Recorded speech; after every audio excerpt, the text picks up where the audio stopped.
Andy, if I'd have said to you at the beginning of the night that we'd still be 4 points clear at the top of the table, you'd be a happy man, but potentially not with the result there tonight. Yeah, Nick, if we come into the game, we were hoping to come here and get something from the game, and we expected when a Barry town have to travel on a Friday afternoon 150 miles to TNS to play a full-time team when them Barry boys have been working all day.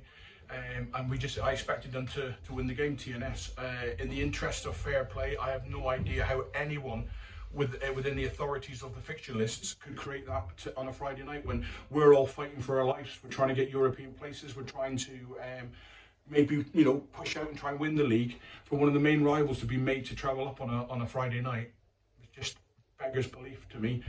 So yes, to be still 4 points clear, because I banked on a TNS win there tonight, but like you say, we're ahead twice in the game. We can't draw that game with our principles, philosophy, the way we go about things.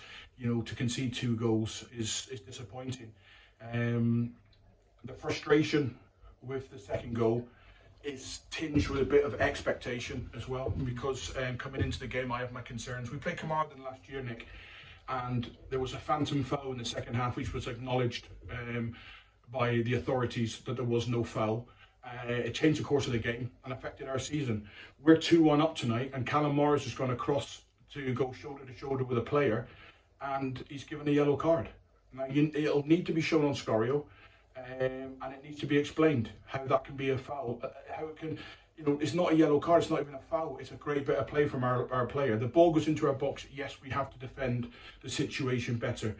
But if you keep giving the opposition opportunities to put the ball in the box and it's out of your hands, it's going to be a difficult night. And like I say, when you see it, there's just no logic to how a foul can be given. We're too deep. It's something that we work on really hard. We've kept the ball alive in the second phase, and then we've been punished harshly. When you look at the game in the second half, it's going to be 3 or 4-1 before that chance comes. That's down to our own negligence in front of goal. We weren't lethal enough. We didn't ask enough questions. The keeper's not really had to make a lot of saves because we've missed opportunities that have gone straight into his hands, or we've not asked questions. So a bit of disappointment, but like you say, if you come into this stage of the season with 6 games left and we'd got through tonight, and on reflection, it's probably a good point, because it's not an easy place to come, and dealing with emotions and dealing with pressure and dealing with that little edge to the games now as things close in. There's going to be that little lack of quality at times when decisions could be better. But I understand the players when they go for the safe option rather than maybe trying to show a little bit more quality that might open up the opposition. But I get it. I understand the pressures that are there at this moment in time, and that'll be the hardest thing for us to manage going forward, is to be patient, keep asking the same questions, and then when we get our noses in front, make sure we stay in front, because like I say, to come away to Bala and score 2 goals and not win the game, then you must make sure you don't lose it, and we didn't. And really proud of the lads, because like I say, I could see their determination, I could see their desire before the game. But I asked them at half time, and I said, listen, let me take the flak if you make a mistake, but you must show me a little bit more quality. And I'm not talking about taking risks, Nick. I'm talking about being brave in right areas, finding a composure in the right times to make the right weight of pass, then might create an opportunity for somebody else. I said, and if it goes wrong, I said, I'll take the flak for it, and I'll take the blame. But if you don't show that bit of quality, then every game is going to be really tough, and every game's going to end up being just a war, if we're not showing that little bit more. But yes, it's at the end of the day, it's a great point coming away to Bala.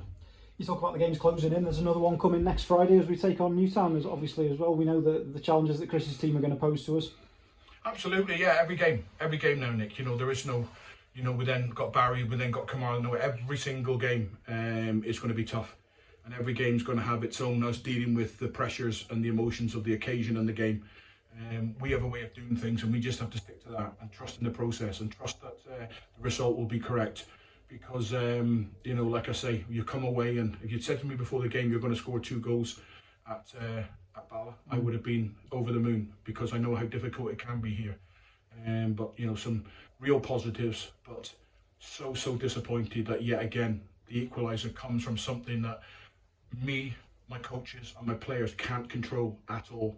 We can't do anything about that. It's out of our hands. When we speak about collectively controlling the things that we can control, and making sure we master them and be the best of them. But on a night like tonight, it just leaves a bitter taste that the game is changed in that direction on something that's so wrong. It's such a poor decision.